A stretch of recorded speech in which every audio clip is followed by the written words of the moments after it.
off the ground. It's going close. It'll bounce in for a goal. Oh, what's the fortune? It's his second. Looks to Buckenara. Buckenara marks and plays on 50 metres out. He'll just about kick this. It's long. It's just about there. It has gone through, I think. It's a goal. Hughes flips it back, but it's Kennedy who swims on the loose ball. Buckenara into an open goal. Is this another Hawthorn goal? Yes, certainly. There's the kick. It's a goal. It's a goal. Hawthorn have won. G'day Hawks fans and welcome to this very special episode in which we have an interview with four-time premiership player, that's 83, 86, 88 and 89 if you don't mind, a member of our team of the century. He played 154 games, he kicked 293 goals. Tizz, will you do the honours? He needs no introduction, does he? I think they know who we're talking about. Gary Buckenara, the genius himself. Gary Buckenara, what an enormous pleasure it was to chat to him, Tizz. I think we both had enormous fun in this interview. Great fun. I mean, we just hear about both eras of dominance from Hawthorn, and then he's got ideas on how we should progress in the future, and his love for the club is still palpable. It's terrific. Fair to say it was a pretty comprehensive chat, Tizz, and we can only hope that all our fans and listeners out there enjoyed every bit as much as we did. So sit back and relax. Here's Gary Buckenara. The first thing I want to ask is, you've left Subiaco, you've collected 3 wooden spoons on your way there. They made a contract with Hawthorn that keeps them solvent, and you arrive at the club and there's a huge number of egos there, and I just wonder what it's like walking into Hawthorn in 1982.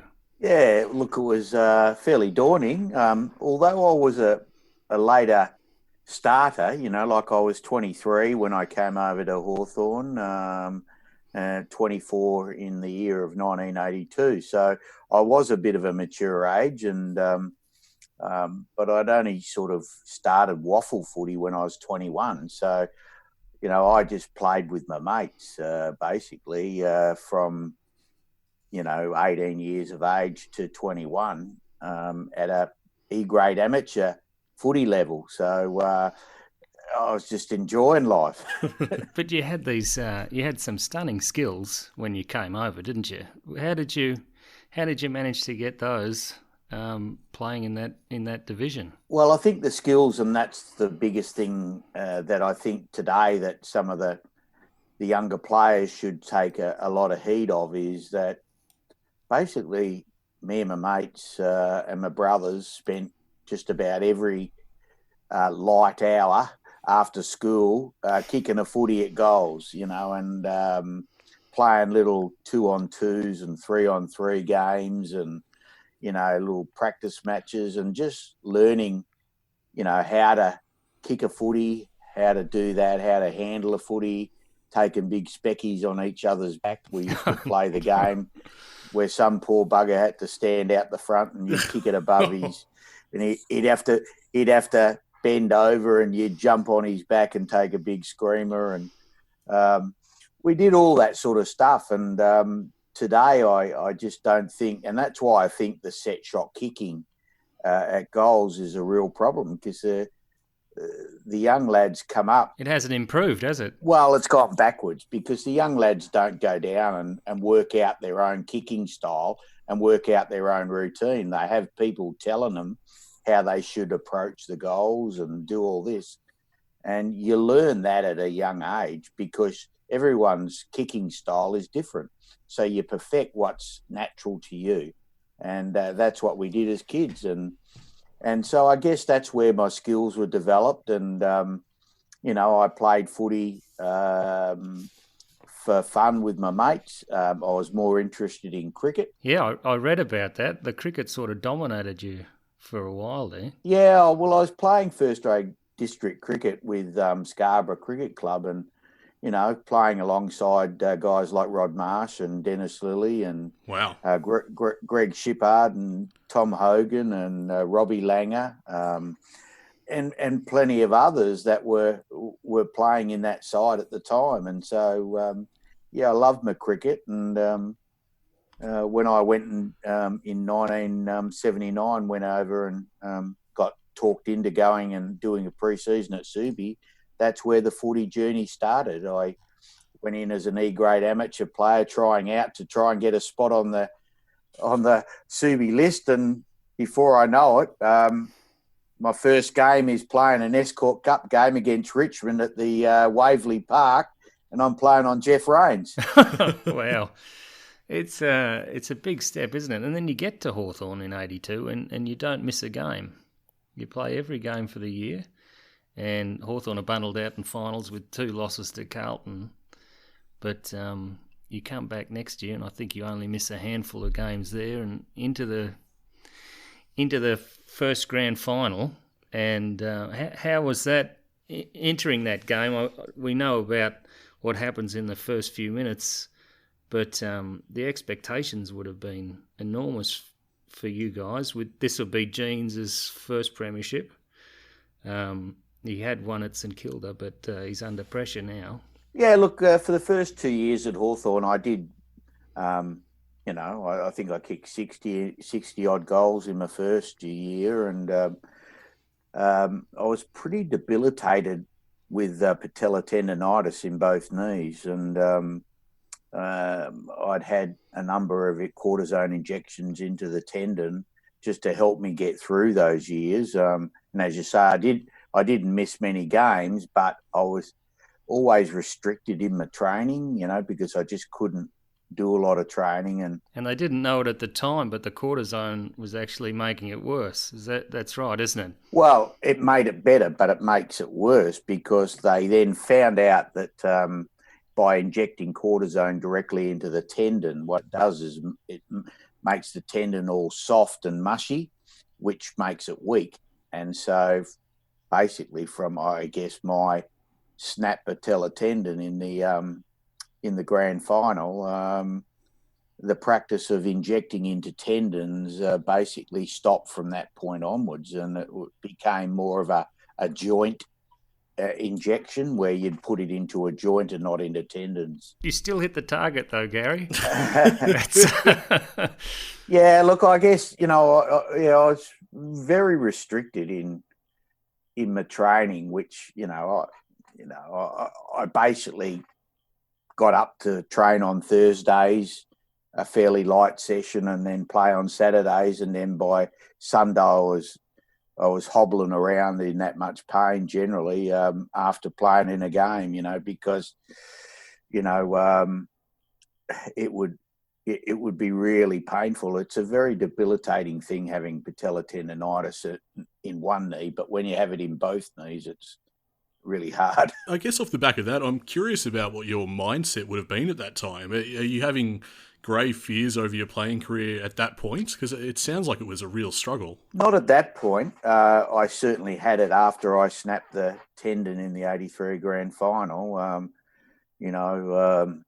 Basically I lost about 20 odd kilos in 18 days in hospital. And so going and coming out at 60 odd kilos out of hospital, going in at 83, it was a real battle. And I think a lot of my teammates thought, geez, he's going to struggle to get back. And I thought I'd struggle, but anyhow, I worked hard. And there must have been a big pull back to the group though, because, you got guys like David O'Halloran and Dipper and you got Tucky there and Lee Matthews, and that's what must have brought you through, I suppose, the ethos of the team to play through that pain barrier. They were marvellous, the guys, and they understood that I wasn't a bludger. I wasn't not training because I didn't want to.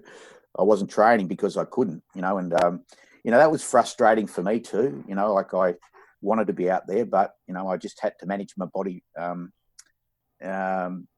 through 82 and 83 so I could get up and play on Saturdays. And then 84, basically I spent the year recovering and played a few at the back end of the game. I think I played the last home and away in the seniors. And incidentally, in that game, I tore my quad really early in the game when I came on, and, which is quite a lot of my teammates would say it's fairly rare for me. I think I had something like 3 kicks and 14 handballs because I couldn't kick the footy.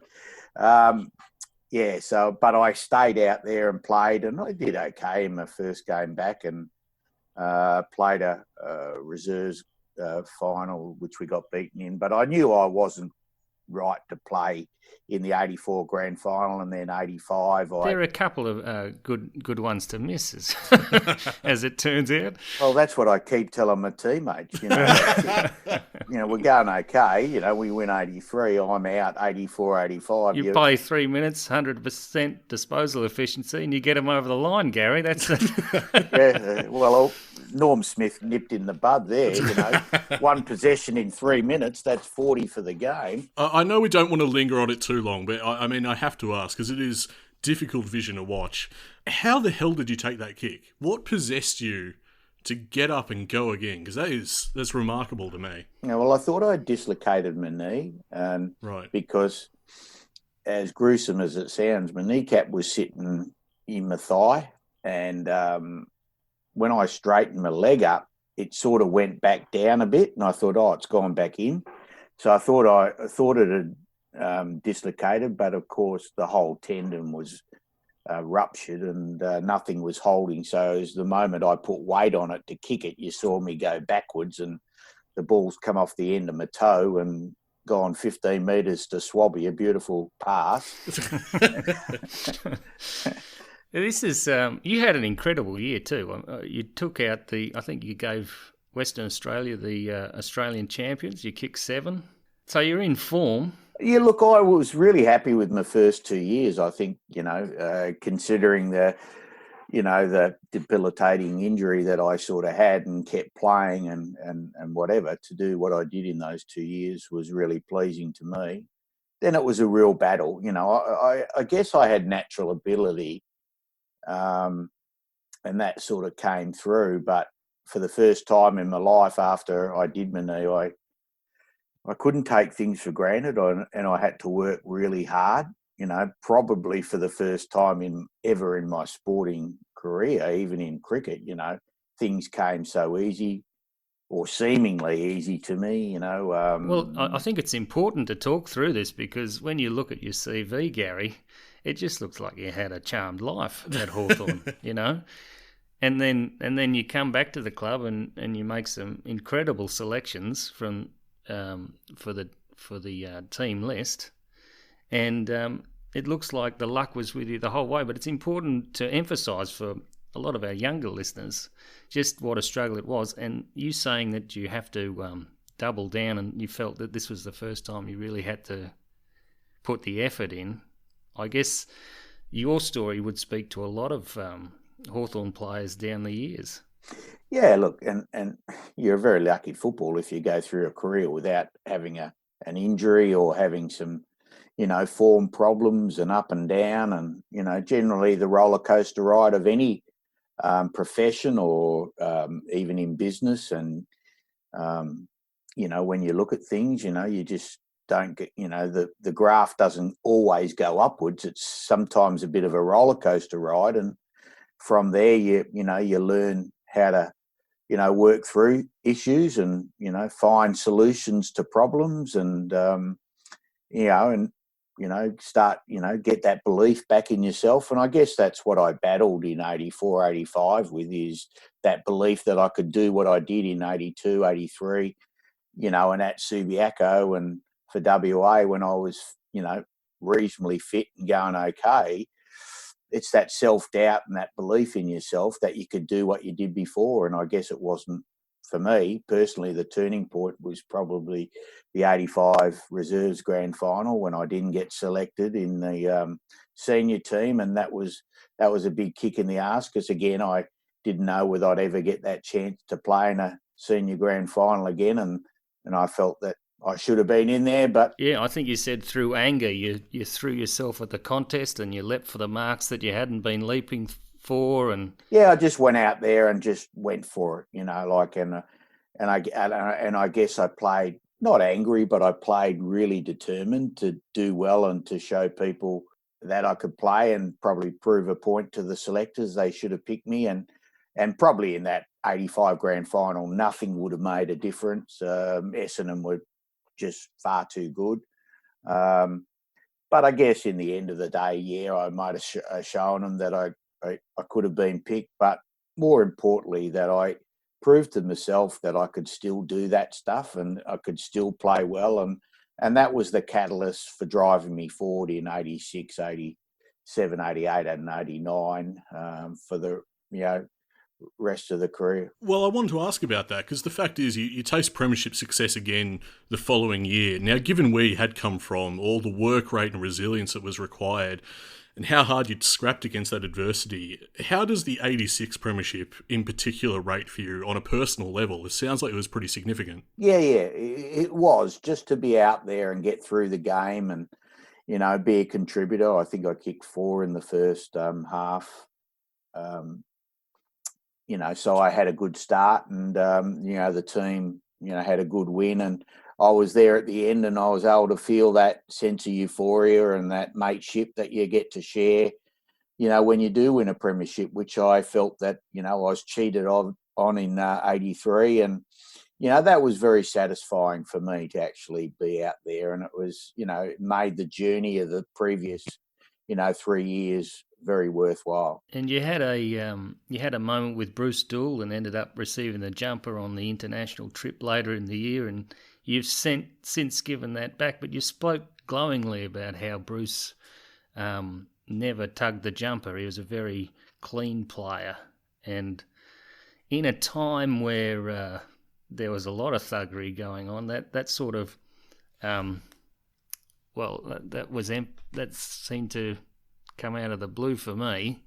You were a clean player yourself. So how do you speak about that when you're with your teammates and you've got Lethal and Dipper, and they've got their roles, and how does that work in terms of the team ethos? Oh, look, Bruce Doull was such a hard player to play on, but he was so fair, and he was.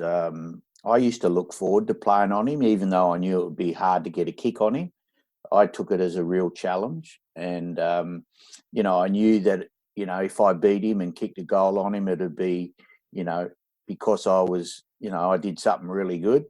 And so he taught me a lot, Bruce Doull, about, defence and, you'd thought you had him beaten 100 times, but all of a sudden the big long arm had come through and be able to get a fist on it. And so it was great playing on him and a real challenge. And, we played on each other a number of times through that period of time. And, I think I beat him a couple of times. He predominantly, sort of kept me reasonably quiet. But, the times that I did beat him, I just felt a great sense of satisfaction within myself, even though I might not have been best on ground. I felt that, I got the better of one of the greatest defenders in my mind of all times. And, personally, that was a great thing, yeah. I love this. I think, Tizz, who we're speaking to here, personally and competitively, there's so much spirit here. I'm loving hearing about it. Of course, in 1987, the prelim, you got to be the hero. You got the moment. Are you sick of people talking about it? Can we discuss it now? I always know when I meet a Melbourne supporter, because the first thing they say to me is you so and so, and so I guess all I say is I'm guessing you're a Melbourne supporter. As far as I'm concerned, after 96 and the way they voted, this was this may have impacted their vote, of course, Gary. So, but listeners to the podcast will know I hold no sympathy for Melbourne at any point. Just like Nick holds no sympathy for North Melbourne. That kick, how confident were you? Lining up, it's the stuff that kids dream of in their backyard, that kind of match-winning goal. How confident were you going back? You can answer honestly. If you really thought you had it in the bag, that's fine. Judging by his body language, he didn't have any doubt. He just... No. And I tell you, it's important that I tell Melbourne supporters, I would have kicked it without the 15-metre penalty, because it actually takes the pressure off the late Jim Steins and it makes them feel a little bit better. Yeah. But luckily I didn't think too much at the time. I just thought about, where I needed to aim, where I needed to kick. And I was always very confident in my own kicking ability. That's borne out from what I spoke about before, is the hours and hours and hours I spent down the parks with my mate kicking for goals. We just used to do it until dark. So I was always very confident in my kicking style. And, if I had gone back and said, I've got to kick this, or we won't get in the grand final, or, don't miss this or whatever, I didn't think of any of those things. One of the funny things is Russell Green comes up to me. If you ever see that replay, he puts his arm around me and puts his head on my shoulder, and he says, "For God's sake, Bucky, kick the goal. The siren's gone." Good advice. You must have known the siren was gone. No, I didn't know it had gone. No, I didn't know. The bloke in the box just keeps his finger on the siren the whole time. It's quite strange. Yeah, because there was so much noise and whatever. Yeah, I didn't hear the siren. I don't think the umpire heard the siren. This is like a piece of the puzzle falling into place for me, because every time I see that footage, I'm like, he does know that he has time, doesn't he? You're very hasty, and it comes across as confidence, not recklessness. I'm like, wow, he's really sure of himself. I think because I thought, time was running out. Maybe I needed to get it on quick. Yeah, gotcha. So I didn't know the siren had gone just after I got pushed in the back by Rod Grinder. And so, I only knew the siren had gone when Russell Green told me. There you go. So thankfully I kicked it. And, I must say, after that, I was more nervous after the game, when things settled down. Tucky and Airsy were fagging in the corner with their VB, and I say to a lot of people, the only things that went in ice after a game back in the 80s were the VBs, and the bodies certainly didn't go into ice baths and all that sort of thing. But as I sat there and reflected, the more I thought about the ramifications if I had a miss. Oh, wow. Okay. And I got sort of a bit shaky then, wow. Thinking, oh, Jesus, what have I done? Retroactive anxiety. Yeah, I sort of got delayed reaction to it. And, it was something that, it was really weird. Well, it'll be one of those moments that Alan Jeans would have been talking about when he said you're Hawthorn's best big game player. And I did read a story about you chucking Jeansy on the wrestling mat.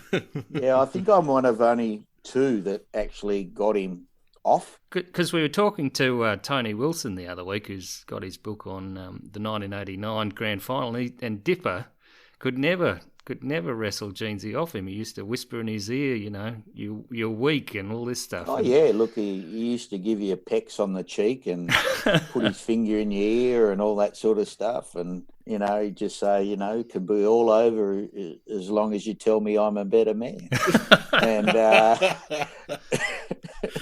and of course, that's something that, that the Dippers and, even me that, I didn't want to do that. So you'd spend 20 minutes on top of you. Wow. Giving you little kisses and whispering in your ear. And, it was hard work. You were trying to get him off and he just had you in these police holds that you couldn't get out of. Gee, I thought we were talking about resilience before, Tizz. But this one day where I got up, it was a Sunday where he did a lot of stuff with me, particularly through that rehab period. And I reckon it was in the 85 season. He was still working with me and stuff like that. And I ended up getting myself to my feet somehow. He just relaxed for a bit and I just got myself up and he was on my back, and sort of like a piggyback, but he was top heavy. He was sort of over the top of my shoulders and I stumbled forward and I went down, but because his head was in front of mine, and I don't know if you've ever seen you saw the old Glen Ferry change rooms with the carpet on the floor. His head grazed the carpet and took like a huge carpet burn, like skin off the front of his forehead, when he had a fairly pronounced forehead as it was, Jeansy, with the big flapping ears. And he had to go on World of Sport on that Sunday.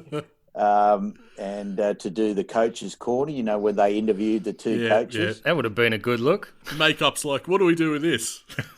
We had a record crowd in the players' room that day to watch, you know, because we had our training, and then we used to have sausage sizzle and a few beers in the players' room. And, of course, we were all waiting for Gingy to come on, and everyone stayed around to see Gingy because he had the big Mikura comb all over the big patch on his head. And gee, we'll have to look up that footage.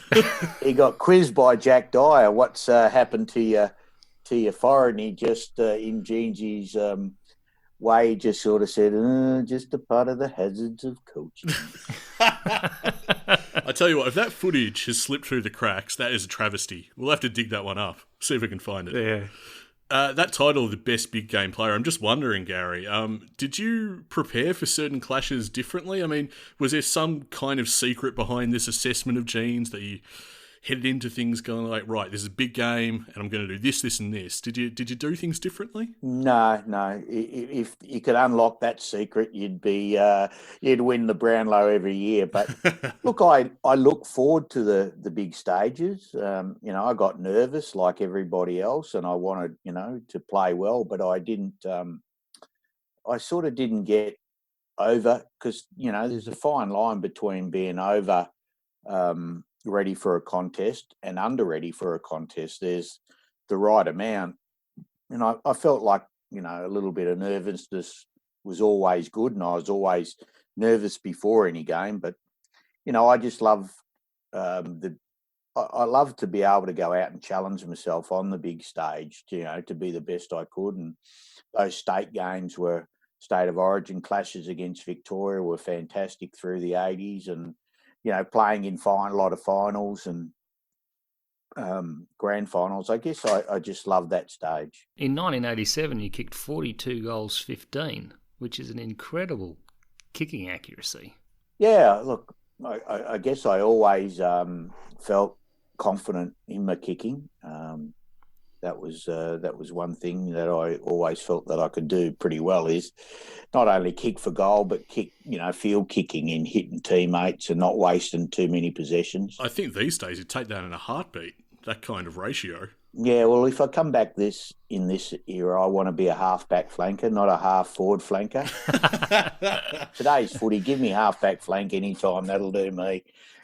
Get those 15-metre kicks sideways, and give a couple of 15-metre kicks sideways, and, you know, rack up 35, 40 possessions off half-back flank. That'd be all right. I'll take any footy at the moment. If that's on my TV, I'm watching it. So the following week after the 87 prelim isn't so flash, but the mood in the rooms must have been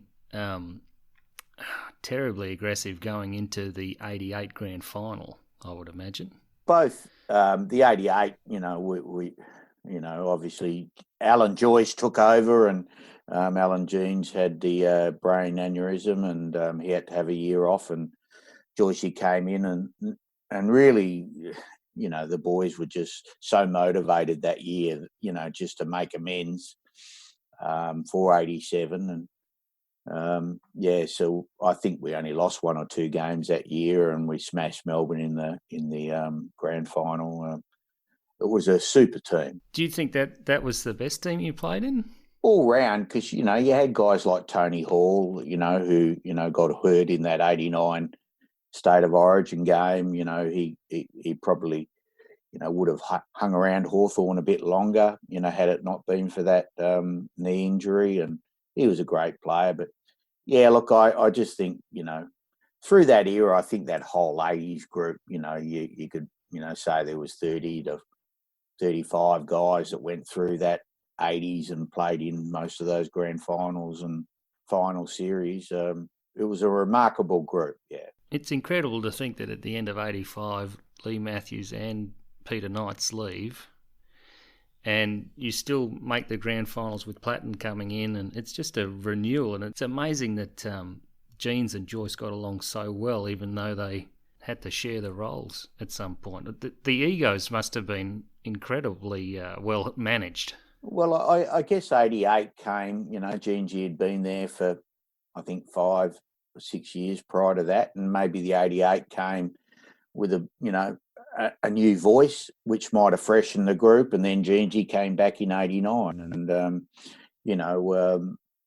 it was like nothing had ever changed. He just walked in and took over from Joycey, and it was another new voice, and away we went again. His mid-game addresses, did they motivate you? I know Chris Langford sort of says that he could hear the emotion in the voice, but it was more of a cerebral game to him. He felt that he knew what he had to do and he would go out and do it, whereas other guys would get emotionally involved. What type of reaction did you have to Jeans and his pay the price? And oh yeah, they were amazing. That pay the price in the 89 at half time, and Jeansy was such a good coach to understand the types of players and what brought the best out in each individual. So generally his talks were generally around the group.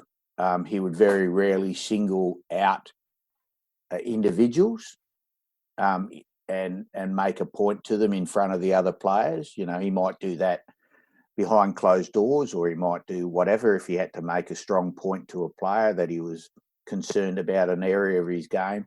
He'd never do it in front of players. He knew the types of players that he could, give a bit of a roar to at quarter time, half time, 3/4 time, and generally Dermot and Dipper were the whipping boys. Lee being the captain back in the earlier days, he was always somebody that Jeansy sort of said, Lee, we've got to do something here, and generally something would happen, when he said that to Lee. Okay, that was a cue, was it? Well, he'd either kick 5 goals or someone to go off on a stretcher, It must be terrific to have that on your side, though. That'd give you a lot of confidence. They've got your back. Yeah. You play with the Dippers and the Dermots and the Lee Matthews, I can assure you. And I was playing half forward and Lee was playing full forward, back in that, 83, 84, 85, and 82 as well. He wasn't playing as much on the ball and he spent a lot of time, as full. And I think he kicked something like 70 or 80 goals in 83 or 82 as a full forward. Which is amazing for a 5'9", little fella. But I always knew, and so did my opponents, know that Lee Matthews was behind him. And sometimes I reckon that got me a metre because there might have been a little glance to see where Lee was, and that was always good to know that he was behind me. Because I knew my opponent knew that Lee was behind me as well. And the same with Dermot. Dermot produced the same sort of blokes, used to be wary of where Dermot was. There's no doubt about that. I watched the 89 prelim the other day, and I couldn't believe Swabby got rubbed out for what he did. He'd get about 10 weeks nowadays, Swabby, for what he did. Well, it didn't look that bad on the replay, but when you look at you must have been watching another replay. But when I looked at what Brereton got away with in comparison. Yeah, well, I think unfortunately in that game, Swabby's elbow, the point of his elbow made contact with the bloke's head, and it was pointed from about 10 metres away. Oh, was okay. Whereas Dermot's bumps and all that on Van der Haar and whatever in that game, were his elbows were always tucked in. It was just clear shirt fronts. Yeah, don't mind Tizz, Gary. He's just watching with his one eye, if you catch my drift. I think Daisy Williams copped a fairly good tackle from him too. In the first few minutes of the 89 grand final, there is a spectacular attempt at a mark from you, Gary, where you sort of launch to the boundary line and you're horizontal with the ground. Oh, yeah. Did you take that? Because I reckon that should have been paid. That's an incredible moment. I did take the mark. Should it have been paid? Was it in or? Well, it was over the boundary line, I was it? It had gone over the boundary line on the full, but I still marked it. But anyhow, it was. I reckon I was about a foot over the line. But anyhow, I still went for it and took the mark, and I was sort of back in my cricket days then, trying to take a slips catch or a gully catch. Actually, it does. It looks exactly like a cricket catch, yeah. Yeah. As I was going to lead into, we want to get into your time with the recruiting at Hawthorn, but we were talking off camera before, myself and Tizz, and what was the thing you brought up, Tizz? The 4 flags as a player and 4 flags behind the scenes as well for Hawthorn, all up. So 8 of the 13 Bucky's been involved with. It's an incredible record. I don't know if you ever thought of it like that, Gary, but there you are. Yeah, look, I feel very proud to have, played in 4 premierships and then played a part in helping the club, particularly, with their recruiting from 2004 to 2015. And, through that time, yeah, you're right. I was lucky enough to see the boys win another 4 premierships and that wonderful 3-peat. Before we get headlong into that, I might be putting Tizz on the spot here because it's something we talked about earlier today as we were preparing for this. Tizz, do you happen to have that stat handy, the percentage on you? So you played 154 games with 293 goals, but your winning percentage of 77.6, and you may be aware, is the highest of any player over 150 games for Hawthorn. Yeah, well, I wasn't aware of that, but I guess reinforces 84, 85 that I can continue to rub into my teammates. I think you can definitely take that stat to them. I was saying today to Tizz that basically whenever you're on the field, you can feel pretty good about yourself. You're like, I think we're a good shot here, actually. But we'll get stuck into the 2000s. You headed into the 2004 national draft, famously with this mission in mind, the 2 tall forwards and a midfielder. All 3 you ended up being superstars. But what was the rationale behind the order that the club picked them in? I mean, I think it was 2, 5 and 7, and Ruffy was first. But could you walk us through what the mindset was? Yeah, well, Clarko had been appointed, obviously, senior coach, and he always felt key position players were very hard to find, and we probably lacked a bit in key position players at that particular time. And so he said with our, I'd prefer to get 2 key position type players and 1 midfielder with our first 3 picks if we can do that. So we went away and, talked about how and the types of players we could possibly try and get.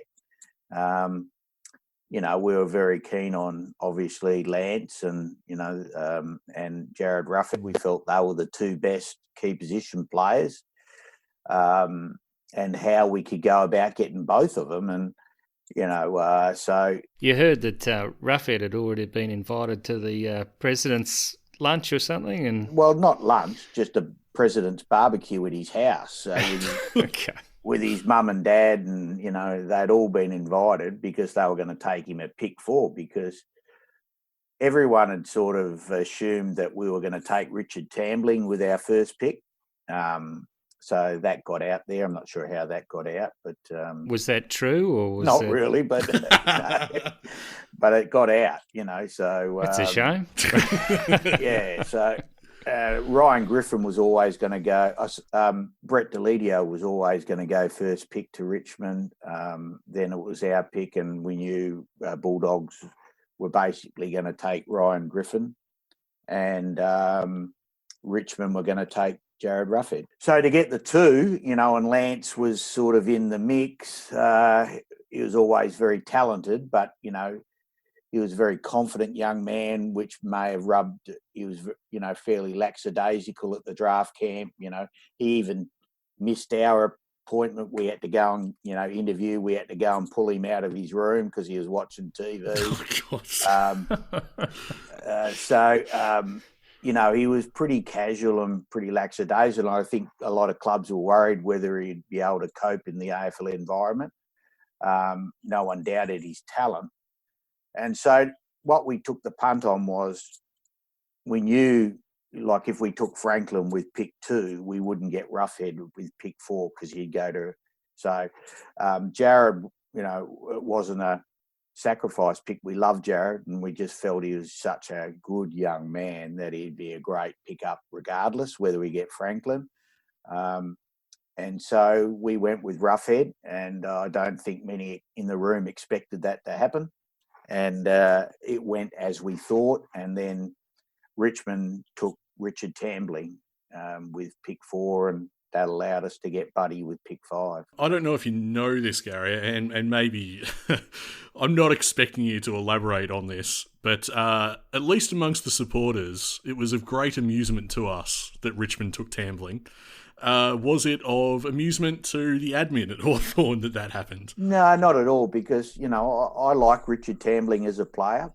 Mm-hmm. And quite honestly, back at that time, I would have felt that if Richard Tambling had come to Hawthorn, he might have been a different player.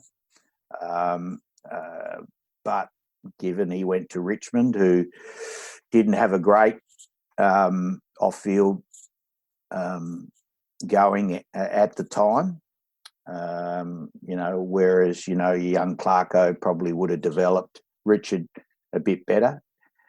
He did have some really good qualities. So I liked Richard as a young man and as a footballer.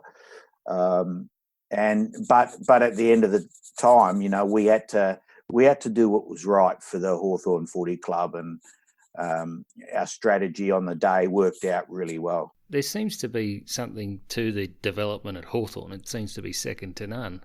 There's just so many players that have either come from other clubs to Hawthorn, seemingly shown a bit at other clubs, but then they come to Hawthorn, they get a role, they get the training they need, and it's just a focus they seem to get. Yeah, look, and I guess recruiting's not just one person.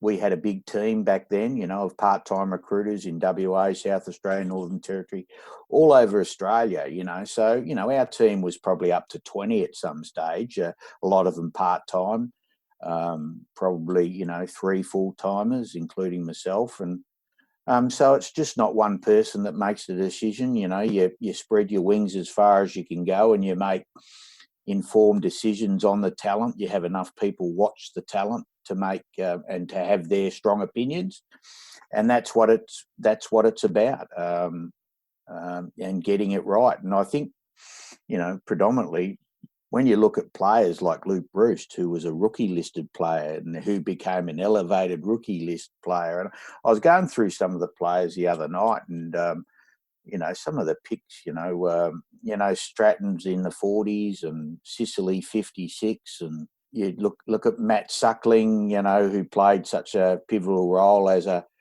kicking type player off the halfback flank. After we lost Clinton Young, he was very important. Yeah, and Clinton Young, and then Taylor Dre came through. All these guys were rookies, and you just sort of look at some of the picks. Gillum was recycled, Dew was recycled, courtesy of Clarko.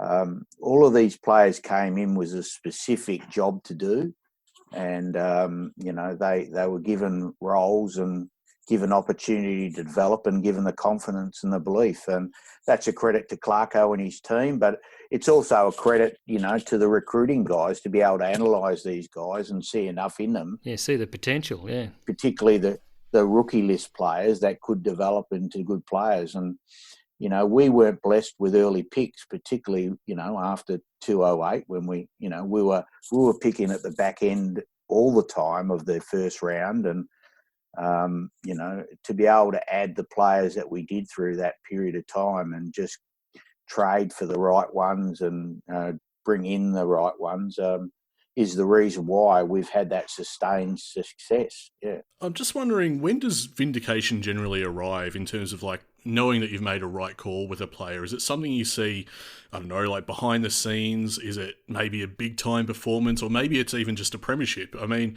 what allows you to put a tick in the box? Oh, look, I always had a rule of thumb of about 3 to 4 years with the normal players, and sometimes the bigger boys can take a lot more. The perseverance might even take 5 to 6 years with a potential ruckman, because they tend to take a little bit more time. But that's been something Hawthorn's struggled with for a long time, recruiting ruckman. Well, yeah, we've been unlucky. Max Bailey would have been a beauty if he hadn't have done all those knees. He showed the type of player he could be when he actually finished a year. And there was a moment in that 2013 grand final, I think he got tackled, and I thought, he just sort of buckled at the knee, and that was right in front of me in the stand. I just sort of head to hands, But he played on and got the premiership. Yeah, but we didn't have the, like the Grundy or the, real star. But we had a lot of serviceable players, like Simon Taylor was a late pick, but Simon did a good role and played his role. David Hale played an exceptional role for the footy club as that forward who could kick goals but could help out in the ruck. Robbie Campbell, again, not huge, tall bloke, but he, had a great work ethic and, such a good fella to have around, and then, Brett Renouf, who played in a grand final, again, had a lot of injuries and he had a lot of self-doubts about himself, but he's a grand final player. And, I think McAvoy's been marvellous. What a pickup, and a trade he was. He was just the right player at the right time. That was such an important get for the footy club. Yeah, I asked that question to ask this one.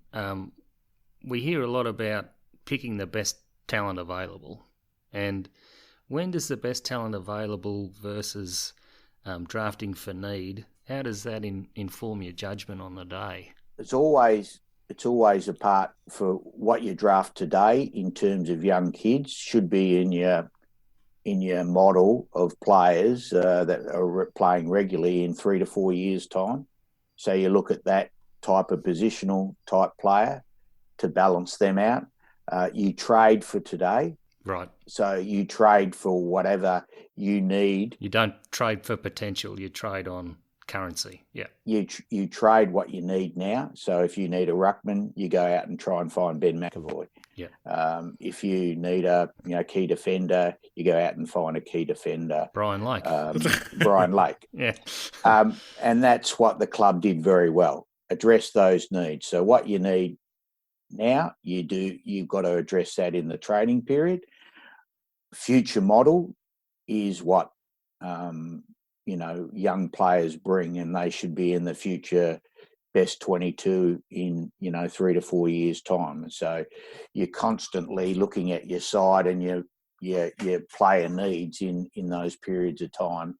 Not just next year, but in 3 to 4 years, 5 years' time of what type of players you're going to need to have coming through. And sometimes in a draft, you'll take best player basically with your first round pick. With your second, third, maybe fourth round pick, you might look to the future. If you need a developing ruckman, you might sort of look at a developing ruckman who's going to take 4 to 5 years' time. If you need a developing key position player, you might take one of them. But generally with your first pick, which is generally a first round pick, you'll take best available talent in your talent flow.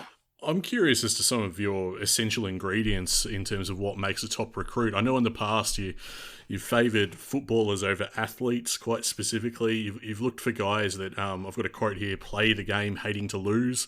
It's the way you describe Liam Shields, and Stratton fits that mould too. Are there any other things that really sit at the top of your list where you're very eagle-eyed for them? Well, I was always a big believer in watching football live. Rather than analysing stats too much, because I think stats lie. Whereas if you watch a game and watch a play, if you've got a good eye for talent, you can see, how they manage themselves, how they read the play. You're watching blokes even where the ball isn't. Like I'm watching forwards or defenders, the position they take up when the ball's about to come into their area, not when it's, watching the flight of the ball. And you can't get that off the coverage, can you? You got to be at the ground. You never pick that up on the coverage. You just see what's happening around the footy. And watching live is always, and what I've said to our guys is, use the video analysis as a tool to help, but make your judgment based on what you see live and what he can do.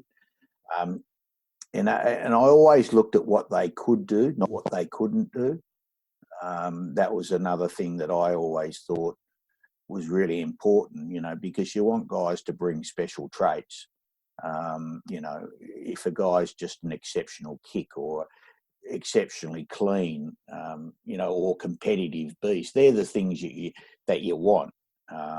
You can fix the other little things along the journey, but you also want genuine footballers who are just smart operators on the footy field, who know where to go, who make the right moves, who put themselves in the right positions. Do they get extra points if they're a left foot kick? It was funny about that. Everyone thought we had this plan to bring in left footers, but generally left footers are good kicks. They are, yeah. And Clarko wanted good kicks, and funnily enough, a lot of them were left footers. I didn't discriminate, but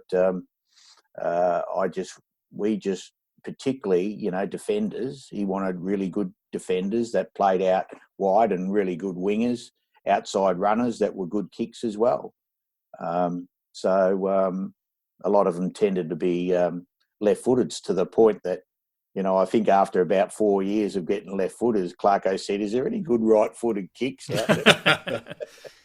Do we want to hear about Rioli, I think? Because I think Gary did some lovely work with Cyril, keeping him out of the clutches of Essendon. It was interesting with Cyril. Cyril didn't really test all that well down at the draft camp in Canberra, because the 3K run was always the last event. And I think quite a number of planes actually got delayed waiting for Cyril to finish, for all the recruiters to get back home. So he didn't really shine in the 3K run, and apparently he didn't interview very well with clubs that he didn't want to go to. Specifically Adelaide. Yeah. I did read that. Yeah, well, Matty Rendell loved him. I've just forgotten the Adelaide coach who was a mad fitness fanatic. You'll work it out, but he used to be the fitness head of guru. And the first question in their interview, he asked him, he said, do you like training? And Cyril said, "No, I hate it. I don't like training. I just like playing games." And but apparently he did the same with West Coast and all the interstate clubs. He just wanted to stay in Melbourne. He was happy to come to, Essendon, Hawthorn, or, a good Melbourne-based club, Collingwood, whatever, but he didn't want to go interstate to any of the other clubs. So apparently he didn't interview all that well with them. Fair to say it worked out. You can be indulgent for a second.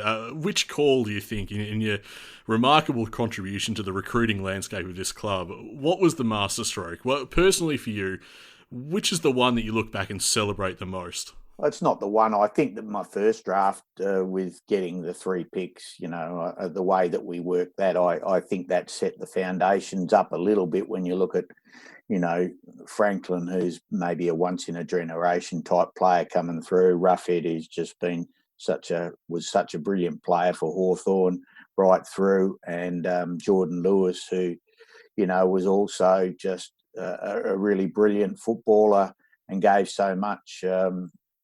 So those 4 players, I think, were fantastic.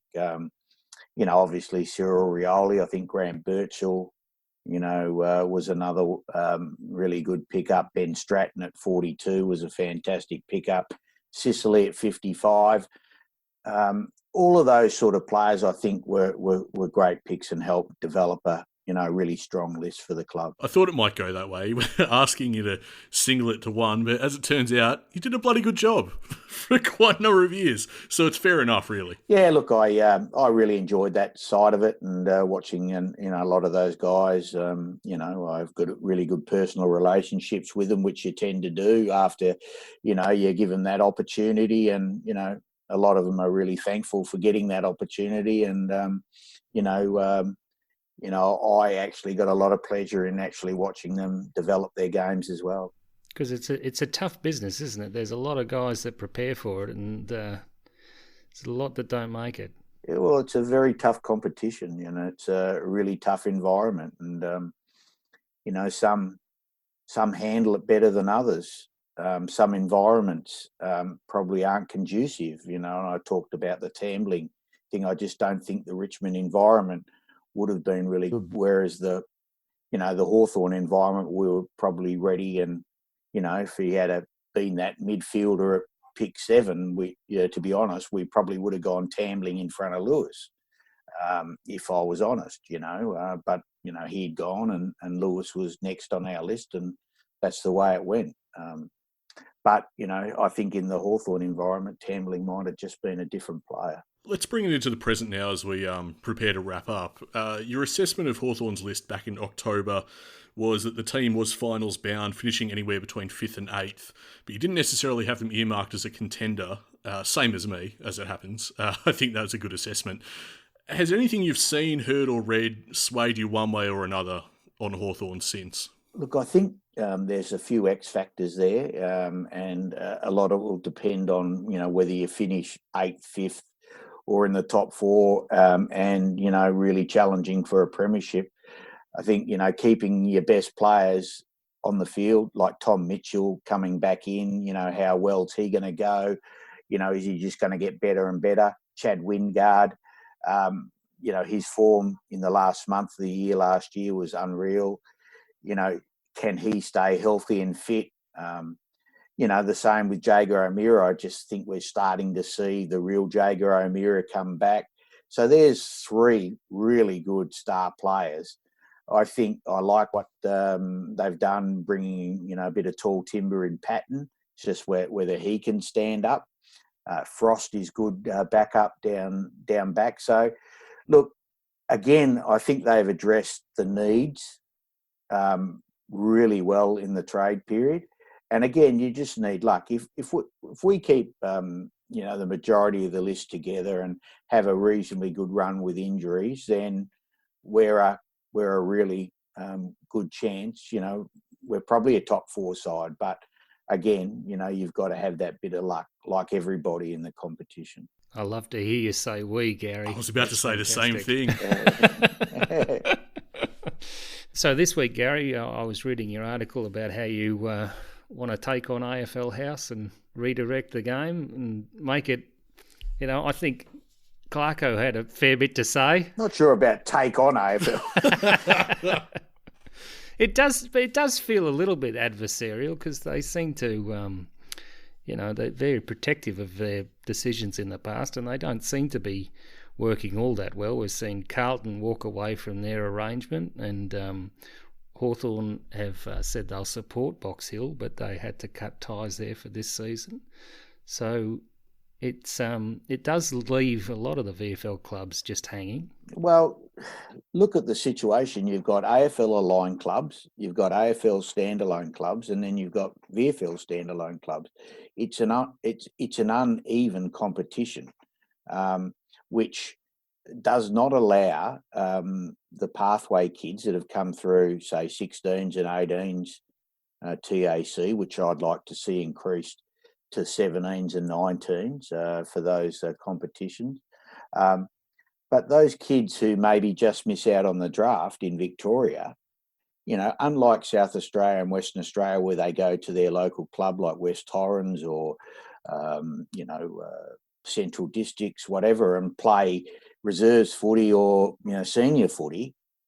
So their pathway continues. In Victoria, the kids get invited onto the VFL lists. Generally, they can't get a game. The only 2 teams they can get a game with is Frankston and Coburg, who get beaten most weeks, and it's not really a conducive environment for development, But at the other clubs too, they've got AFL listed players that they need to get exposure to, and you're not necessarily selected on talent or put in the position for talent. It's they've got their players that will play, their rookies, their Category B international rookies, etc., who play in front of the kids. So all of a sudden they go and they're having to play local footy, which sometimes is a reasonable standard, but the problem is they're not getting the exposure to the recruiters as much as, the kids in the waffle or the sandful. The recruiters go to a game a day and watch 3 games all without having to move. And these kids are playing in those games. Whereas, the recruiters are trying to watch the best standards, and that's the VFL, the TAC Cup, and they don't get a lot of time to go to local footy. They rely on word of mouth of who's playing well, and then they might go. But we've got to fix the pathway where these kids can play. And my idea is that, we should have, the AFL Victorian clubs should have their own reserves competition, 10-team reserves competition, and the VFL should become a statewide competition with teams around all of Victoria, like Ballarat, Bendigo, Warrnambool, Geelong, Shepparton, Gippsland, and the other teams in the metropolitan area, and provide a 17s, 19s, and seniors pathway for the kids that don't get drafted or the later maturers who want to, play in a proper competition. I just think it'll give such a great pathway to the footy outside, and it'd be fantastic for country towns to have that sort of pathway. Yeah, because they have lost out of a lot of the money, haven't they, the country towns? Well, I'm not sure about the money, but it's the pathway for the kids, if a young country lad, in Ballarat, Bendigo, whatever, wants to increase his chances of playing AFL after not being drafted, he has to relocate away from his family and come to Melbourne, and that's a big ask for an 18-year-old or a 19-year-old. There's nowhere for the country kids to go. So what's happening is we're losing a lot of footy players and potential late developers like we're seeing in WA and SANFL players, because these young players are trying and then finding it's just too hard. They're not getting the game. They get disillusioned. And so they then look at careers or travel. And we're losing so many young potential good Victorian players because they just can't get a VFL game. Certainly a meaty subject, and we could talk about, well, anything football all day. I think we will wrap things up, but I do want to end on one question, perhaps a bit remiss of us not to ask it at the start of the interview, and I'm asking on behalf of all Hawthorn fans, Gary. How are you? What you up to? What's going on these days? Well, I'm still staying in touch with the game, doing a bit of media work with the Herald Sun, but basically I'm just doing some consultancy work outside of and sort of at the moment with this coronavirus and whatever that we're all in lockdown with. Basically semi-retired, I guess, now. So, that's probably going to be the lifestyle. I'll get on the golf course a bit more and go out and catch a snapper a bit more and keep my interest up in footy somehow, some way, and hopefully, enjoy watching the Hawks successful again. Gary, I want to thank you from both of us. It's been absolutely amazing and been very generous with your time, and I mean, what a legacy, what a contribution to this Hawthorn Football Club. It's been sensational, so thanks very much. Thanks, guys. Really enjoyed it. Well, Nick, we know the game isn't going to be the same again after this, but I think Gary's going to make it very different if he's got his way. He's got some ideas. He's got some stories, that's for sure. He just entertained us for, what was that, about an hour and a half? I just hung off every word there. I enjoyed that immensely. And, we extend our sincere thanks. That was just an absolute pleasure. I've got to put my hand up and thank Benny Hall for organising that for us. Yes, do that. Credit where it's due. Thank you very much, Ben. I think it's time for the listeners to listen to that, about 30-second highlight reel of Bucky kicking the goal, ending all the Melbourne hopes and dreams of 1987, and then doing it all again the next year in the 88 grand final by a record margin. Okay, you'll get your way. You'll have the highlights at the end of the episode. But before we get to that, the social media stuff we've got to cover. Apple Podcasts, of course, you can find our podcast on Apple Podcasts. Rate and review us there. Hey, if you've really enjoyed this, it wouldn't hurt if you told us so. We'd really appreciate hearing from you. On Twitter as well, @HawkTalkPod. We've surged beyond 2,000 followers and we're growing this community very nicely indeed. Always room for one more. Always room for 1,000 more. Can we get up to, what is the membership now? About 70,000? Can we get 70,000? That is the dream. @HawkTalkPod is where you want to find us. We're on Facebook as well, of course. Facebook.com/HawkTalkPod and Patreon. You can subscribe and support the show there if you like what you heard. If you reckon it's worth a couple of dollars, maybe $5, maybe $10, you decide. Patreon.com/HawkTalkPod. You support the show there. That's how you make stuff like this happen. Any other plugs, Tizz? Here's a plug for you. I want you to imagine that Hawthorn are behind. There's only 18 seconds left in the game and Tucky's taken the kick out. All right, okay, we'll get to it. I know you're desperate for it. This has been the Hawk Talk podcast, a very special episode indeed. And again, we extend our thanks to a legend of the club, Gary Buckenara, for joining us. We are a happy team at Hawthorn. Hawthorn have to come all the way down the ground. 28 and a half minutes have gone. Alan Jeans has a close look at the situation. The long kick taken by Swope, plays on. Langford comes out with the ball, drives it down. Buckenara trip. Buckenara's free kick. Siren sounds.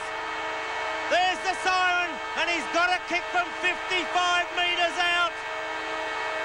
I don't think that... It's 15 metres! 15! What pressure on Gary Buckenara. He is a champion. He is a great kick. If he kicks this goal, Hawthorn are in the grand final. The umpires haven't heard it yet, I don't think. If he kicks this goal, Hawthorn are in the 1987 grand final.